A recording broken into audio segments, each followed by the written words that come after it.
à tous et bienvenue sur Nyon Région Télévision pour une nouvelle émission politique. Faut-il construire une seule et unique station régionale d'épuration ou doit-on au contraire conserver plusieurs steps dans le district de Nyon? À cette question, la majorité des communes semble privilégier la solution d'une méga step à 100 millions de francs construite à Gland. Rien, pourtant, n'est déjà acté et un vent de révolte semble se lever du côté de la commune de Loing pour contester ce choix. Une méga step pour le district de Nyon, on en parle tout de suite avec nos 4 invités. Patrick Frödiger, bonjour. Vous êtes secrétaire général du conseil régional de Nyon. Claude Gagnard, bonjour. Vous êtes syndic de Loing.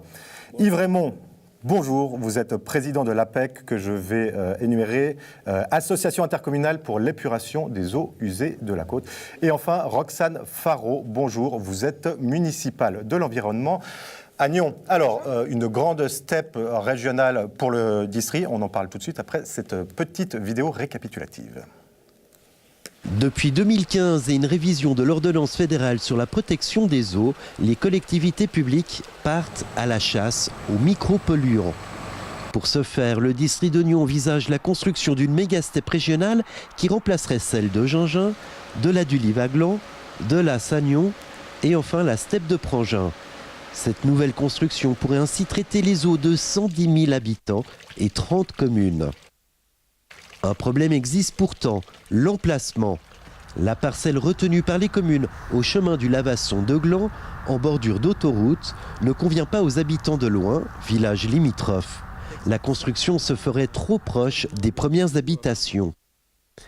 Les habitants de Loing pourront-ils se faire entendre alors que toute la région semble vouloir construire la mégastep régionale à cet emplacement? Telle est la question. Faut-il construire cette méga-step régionale à Gland? Ça va être la deuxième partie de notre émission. Commençons d'abord par poser une question essentielle. Pourquoi faut-il construire une nouvelle step? Alors, cette question s'adresse à vous, Yves Raymond. Vous êtes donc président de l'Association intercommunale pour l'épuration des eaux usées de la côte. Pourquoi a-t-on besoin d'un nouvel outil de travail? Alors, pourquoi devons-nous construire une nouvelle step? Tout simplement parce que l'association qui a été fondée dans les années 1970 avec la construction de la step à la d'Ulive était prévue pour 14 000 habitants équivalents. Et aujourd'hui, nous atteignons les 40 000 équivalents habitants et nous n'avons plus aucune possibilité d'agrandissement, de transformation ou quoi que ce soit. De plus, la problématique des micropolluants nous oblige à les traiter à partir de 24 000 habitants par step. Nous avons déjà largement dépassé ce quota, donc nous devons réaliser ces traitements. Donc il faut comprendre que vous n'êtes pas équipé pour. Aujourd'hui, personne n'est équipé pour dans le district, donc nous devons nous déplacer et trouver un lieu de substitution pour traiter ces eaux usées. Roxane Faro, vous êtes municipale de l'environnement à Nyon. Ici, autour de cette table ou dans le district, vous êtes celle, en tout cas la ville de Nyon, celle qui a la step la plus moderne, récente ou bien plutôt la moins ancienne. Et pourtant, vous avez décidé avec votre conseil communal de partir sur ce nouveau projet de step régionale et de ne pas conserver la step de l'As. Oui, pour plusieurs raisons. Alors, comme le disait M. Raymond, effectivement, il y a des exigences fédérales sur le traitement des micropolluants et notre SNEP n'est pas équipé pour ces traitements-là.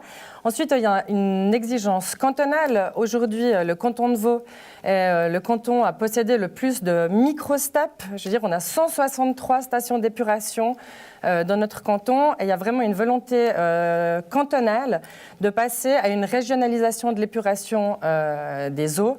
Et du coup, il y a une demande de réunir les forces pour pouvoir créer cette régionalisation. De ces regroupements? Est-ce qu'il est purement dans les synergies économiques? Alors, il y a bien sûr un intérêt économique et puis il y a un intérêt puisque aujourd'hui, sur ces 163 micro-steps, on devait rajouter le traitement des micropolluants. Ce serait difficile. Il y a des steps qui ne peuvent pas accueillir techniquement ce genre d'outils.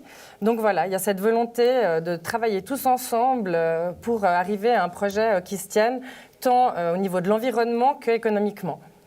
Patrick Frödiger, conseil régional, vous devez chapeauter un petit peu tous les grands projets de la région, c'en est un. À quel moment est-ce qu'on est venu vous trouver au conseil régional pour ce projet de méga step régional? Alors tout à l'heure, il était indiqué qu'il y avait 4 steps avec 4 organisations qui prévalaient autour. Et puis les premières discussions ont été un peu compliquées. Puis comme nous, le Conseil régional, on est impliqué dans aucun territoire, donc on est venu nous solliciter. Donc on est venu sur invitation et puis on a joué un rôle de coordination technique. Si je peux me permettre aussi d'apporter un complément, c'est pas qu'une question économique. C'en est une, mais c'est aussi une recherche d'efficacité environnementale. Parce que les technologies pour traiter les micropolluants coûtent cher, puis la politique fédérale, justement, elle encourage à ces regroupements de STEP pour qu'on soit moins cher et puis qu'on soit plus efficace sur le plan environnemental. Donc clairement, ce sera plus écolo d'avoir un grand outil de travail que d'en avoir plusieurs. Puis surtout, un coût ramené à l'habitant moindre quand on a une grande STEP, plutôt que 2 ou 3 steps, comme le dit Roxane Farou-Lidres, qui nécessitent d'être équipés. Je pense qu'on ne peut pas non plus sacrifier sur le dos de l'économie des zones vertes, comme le projet... Alors, l'argument écolo, vous y croyez? On n'est pas sur le dos de l'économie. Aujourd'hui, on a un enjeu environnemental majeur à traiter ces micropolluants. Peut-être juste en 2 mots expliquer ce que sont ces micropolluants. Ils sont présents dans de nombreux médicaments que nous, humains, consommons. Par exemple, dans l'ibuprofène, on a un gros problème avec le diclofénac, par exemple, qui est présent dans le Voltaren. Dans notre région, on a une concentration énorme qui est rejetée dans les eaux du lac. Évidemment, la faune présente dans nos lacs ingère ces substances. Et puis, on a aussi des gens ensuite qui consomment le poisson, donc on a une espèce de cercle. Donc au niveau environnemental, on a des... qu'il faut traiter. Mais je crois qu'on est tous d'accord, et on est tous d'accord, et j'espère que Monsieur Guignard aussi, qu'il y a urgence aujourd'hui. On va venir un petit peu sur votre cas, mais vous êtes d'accord sur le principe d'un meilleur traitement des eaux, d'une traque des micropolluants, et puis d'une synergie économique. Mais ça ne doit pas se faire au détriment, justement, sur le dos de l'économie. Et puis, on dit non aussi au gigantisme à tout va. Je pense que l'exemple de la steppe de Nyon est un très bon exemple à cet effet. Elle a été construite au début des années 90 pour une capacité de 50 000 habitants. Cette capacité n'a jamais été atteinte. Oui, on est à la moitié. On en est à la moitié. Alors, et aujourd'hui, la ville de Nyon souhaite l'abandonner. Ça pose des questions. Alors, Roxane, je vous passe tout de suite la parole. Roxane Farou, votre conseil communal a validé ce choix municipal d'abandonner l'AS alors qu'elle est à la moitié de sa capacité d'exploitation. C'est correct. Alors, on n'a pas aujourd'hui effectivement atteint l'entier de la capacité d'exploitation, mais voilà, il y a des moments où il faut faire des choix par rapport à des infrastructures. Et, nous avons, d'ailleurs, le conseil communal nous a demandé de pousser plus en avant les études pour savoir si éventuellement on pouvait conserver notre station d'épuration. Et aujourd'hui, clairement, pour nous, il est plus rentable, tant au niveau environnemental qu'économique, de partir sur une nouvelle infrastructure, dans le sens où, en plus, la modification d'infrastructures existantes est souvent quand même moins... Même s'il vous faudra payer un certain montant pour le démantèlement, on est bien d'accord. Oui. Alors, monsieur Raymond, puis monsieur Frödiger.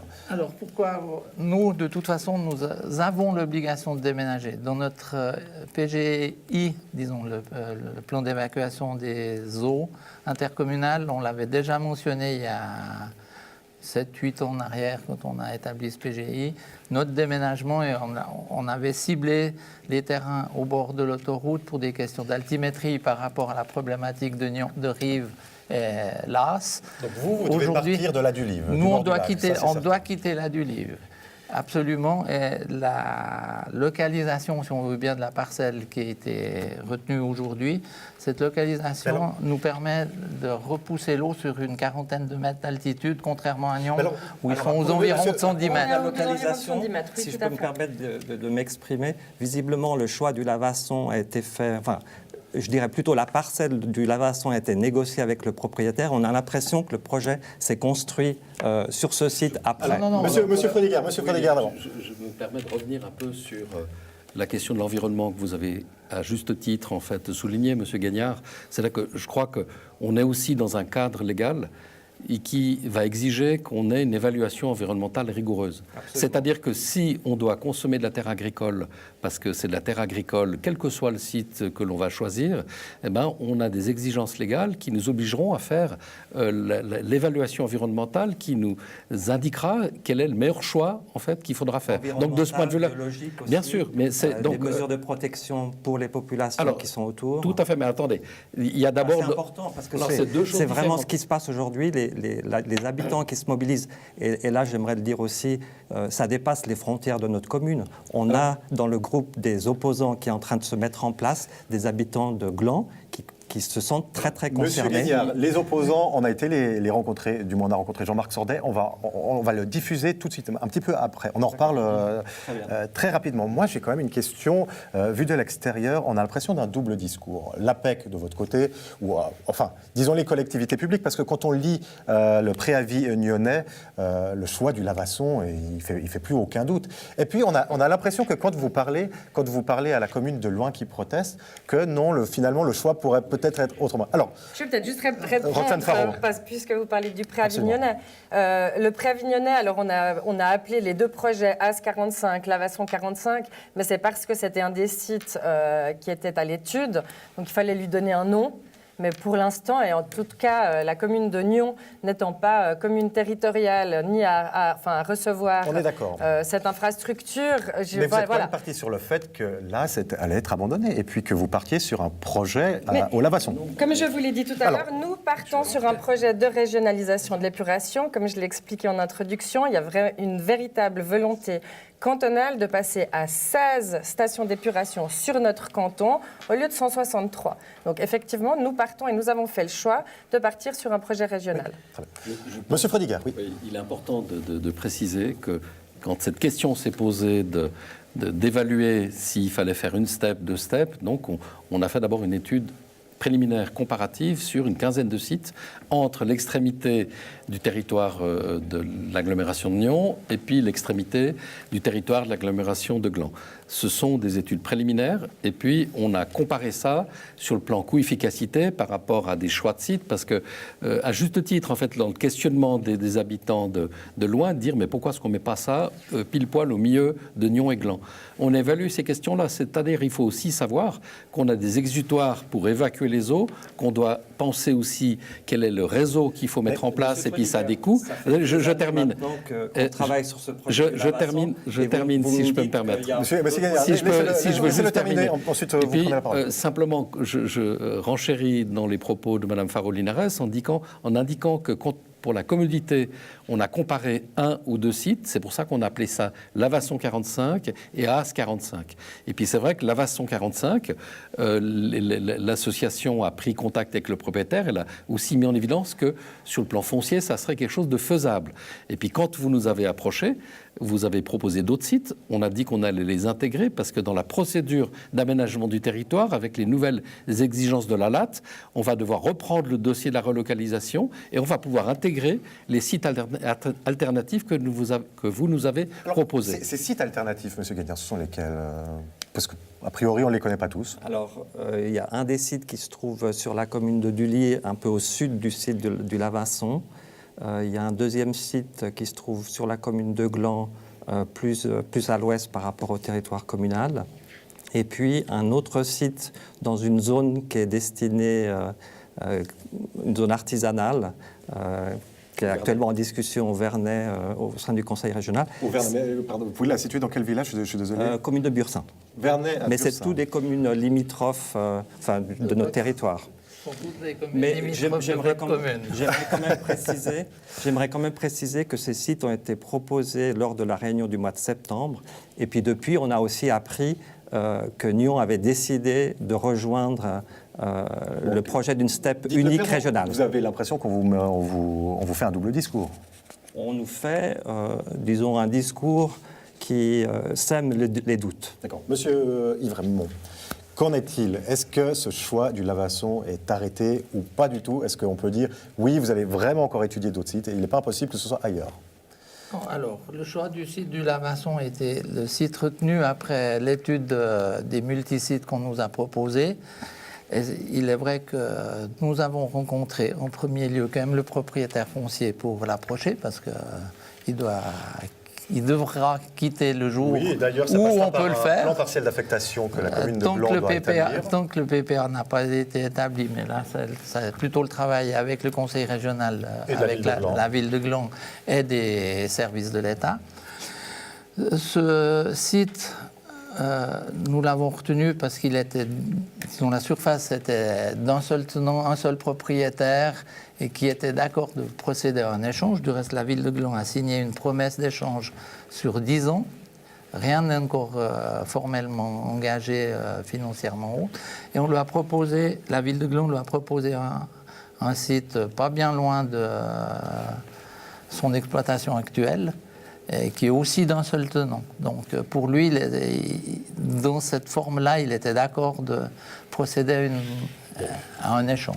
Donc, Mais aujourd'hui, rien n'est absolument figé. Des négociations bien avancées quand même. Disons des négociations. Avant de lancer quelque chose, il faut quand même essayer On de est négocier, d'accord. de traiter avec les propriétaires. Une fois qu'on a eu l'accord du propriétaire, on a rencontré les municipalités de Loing et Gland. On leur a présenté en gros voilà, ce que l'on souhaite faire, puisque ça faisait partie du PGI, le site que nous avions retenu, qui a été validé quand même par le Conseil d'État et ses services à l'époque. Et aujourd'hui, on doit aller de l'avant, puisque notre STEP arrive à saturation. Il faut aller de l'avant et les processus. D'ici 10 ans, on doit déménager à tout prix. Alors, autrement, on ne traitera plus correctement les eaux usées. On sera obligé d'en rejeter une partie directement. Et on n'en arrivera pas là. Venons-en maintenant à ce vent de révolte dont je parlais en début d'émission. Alors, les habitants de Loing, dont vous êtes le syndic, Monsieur Guignard, ont signé une pétition.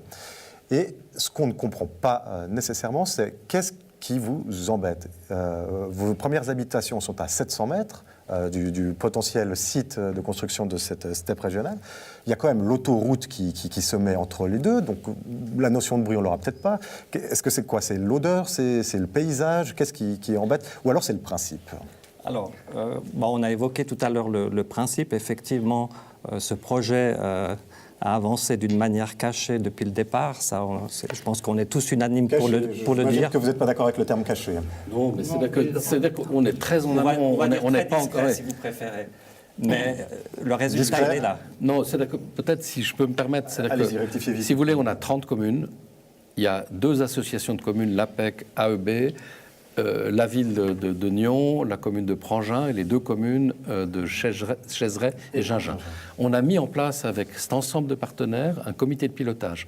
Et puis, ce qui est important de savoir, c'est qu'il était essentiel de savoir si les communes, les 9 communes qui sont autour du bassin de Nyon rentraient dans un projet régional ou bien on allait partir dans 2 projets distincts. C'est la raison pour laquelle, sur la question territoriale, parce qu'on a fait une étude préliminaire au travers d'une quinzaine de sites avec une hypothèse plausible en fait d'un choix du site au Lavasson, pour l'instant on n'a pas repris ces études territoriales. Depuis le mois de décembre que le conseil communal a donné un signal clair, maintenant on va pouvoir reprendre en fait ces questions territoriales et intégrer les propositions que vous nous avez faites. Et puis toutes ces questions qui sont soulevées, parce que je crois que c'est quelqu'un qui disait aussi qu'on est obligé d'identifier un site en dessous de l'autoroute.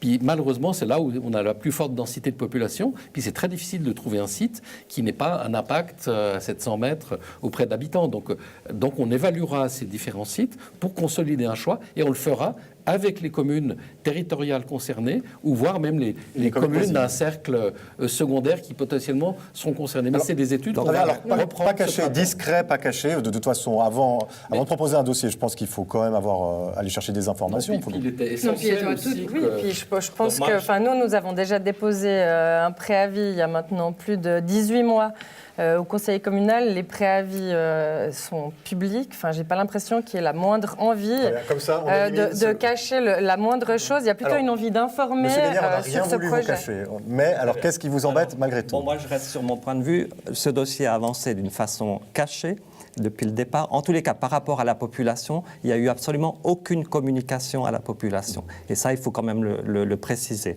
Par rapport à votre question sur les opposants... Qu'est-ce qui vous gêne exactement d'abord? Alors, les opposants... Tout d'abord, il n'y a pas de pétition qui a été signée encore.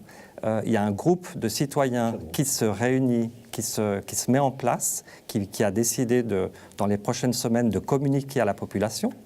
Et ce groupe de citoyens a plusieurs griefs. Bon, les questions olfactives, d'une part, la question de la vue. D'autre part, il y a également, je parlais de zone verte tout à l'heure en introduction, ce lieu est un lieu privilégié de promenade, notamment des Glandois. J'aimerais aussi préciser que dans ce groupe d'opposants, nous avons des Glandois qui viennent se joindre aux habitants de Loing. C'est une zone privilégiée. À Gland... Alors, Monsieur Guédère, je vous interromps tout de suite, justement. C'est le moment d'écouter votre habitant de Loing, j'allais dire votre voisin, mais je n'en sais rien, presque voisin, Jean-Marc Sordet, député au Grand Conseil pour la bannière UDC. On l'a rencontré, il tient à expliquer quelle est l'ampleur de ce mouvement de révolte citoyen. En régie, si on peut envoyer la vidéo. Je crois que la démarche de la commune de Loing n'est pas propre à la commune. Ça doit être un mouvement citoyen qui se met en place. Et c'est vrai que les seules informations étaient à la municipalité, puisqu'ils ont posé certaines questions, que ce soit au comité de l'APEC ou à la commune de Gland. Ce qui a surpris beaucoup les gens, c'est quand Nyon a fait un préavis en disant l'étude de venir, et ils n'ont pas dit quelque part, c'est de venir au Lavasson. Donc les gens ont l'impression d'être devant le fait accompli. Et ce mouvement citoyen, la municipalité de Loing a lancé le projet plus qu'elle en avait l'information, c'est à son rôle de le faire. Et dans un proche avenir, donc c'est un mouvement citoyen complet de gens de Gland, d'ailleurs de la région. Un comité se met en place et ce comité sera nettement plus large que la commune de Loing. Alors, ce que vient de nous expliquer Jean-Marc Sordet dans ce bref entretien, c'est que la municipalité de Loing a sonné l'alarme en premier, a tenu à alerter la population et que maintenant, a priori, c'est un mouvement de citoyens qui est en train de se faire avec une municipalité de Loing qui se retire en fait. C'est tout à fait l'objectif, étant donné que maintenant, je crois qu'on est passé à une autre phase, c'est les citoyens qui veulent des réponses. Ils veulent communiquer, et c'est ce qui se passe. Les citoyens, donc, on l'a entendu, qui vont au-delà de votre village. Absolument. On pense notamment au quartier d'Aïkonote à Gland, qui se trouve à 600 ou 700 mètres. 700 mètres. On sait aussi qu'à Nyon, il y a des opposants à la proposition de la municipalité. En tout cas, pas au conseil communal. Ça n'a pas été facile à passer, je crois. Alors, Roxane Faro, est-ce que ça a été facile ou pas ? Je pense que vous vous trompez. En tout cas, au niveau du conseil communal, il y avait des questions légitimes de la part des conseillers communaux. Ces questions ont été posées. On nous a demandé une étude supplémentaire. Cette étude a été faite. Et je pense qu'aujourd'hui, je suis même certaine que les membres du Conseil sont convaincus par les réponses que nous avons pu apporter, puisque le préavis a été accepté à l'unanimité du Conseil communal. Entre nous, pour vous, pour les autorités nyonnaises, qu'une STEP qui ne sont pas très bons a priori partent ailleurs, ce n'est pas une mauvaise nouvelle non plus. Écoutez, nous, on avait l'habitude d'en avoir une, donc ce n'est pas le grand problème. Au niveau des odeurs, je peux vous dire que moi, j'ai personnellement mon bureau à Las, où se trouve la station d'épuration. C'est pas quelque chose. Il faut pas non plus faire peur aux gens. Une station d'épuration, ça n'a pas des odeurs toute la journée, chaque jour de l'année.